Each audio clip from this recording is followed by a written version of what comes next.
Gurlan tumanida zamonaviy sport majmuasi qurilishi boshlandi. Tuman markazida 1,5 gektar maydonda bunyod etiladigan sport inshooti qurilish loyihasining umumiy qiymati 23 milliard 954 million 720 ming so'mni tashkil etadi.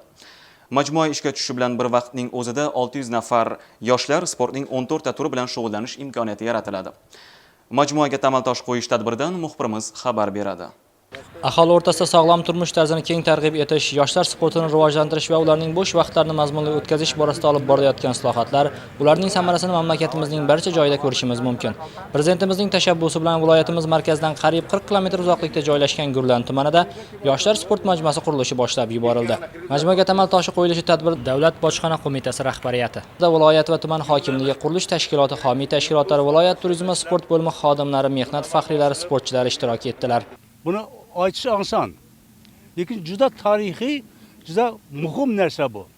Bu kelajakda bu yerda yoshlarimizning baquvvat bo'lib, sport bilan shug'ullanib, katta chempionlar chiqib, zo'r elga, yurtga Gurlanni tanitadigan obyekt bo'ladi bu. Gurlanga kelsangiz bir yoshga shu obyekt tufayli Gurlanimizning manzarasi o'zgarib ketadi.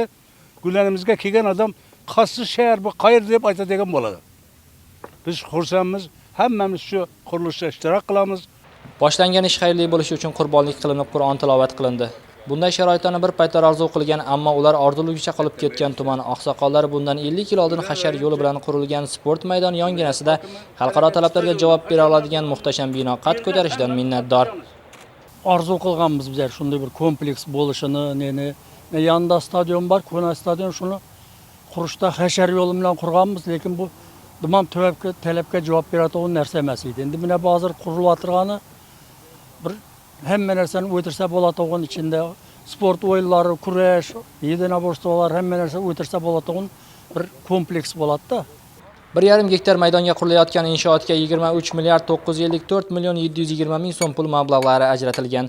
Bino ishga tushgandan keyin bir vaqtning o'zida 600 nafar kishi sportning 14 turi bo'yicha shug'ullanish imkoniga ega bo'ladilar. Kelgusida bu majmuada sog'ligini tiklab sport bilan shug'ullangan yoshlarimiz Osiyo, Jahon va Olimpiada sport musobaqalarida munosib qatnashib, yurtimiz bayrog'ini ko'klarga ko'tarishiga umidvormiz.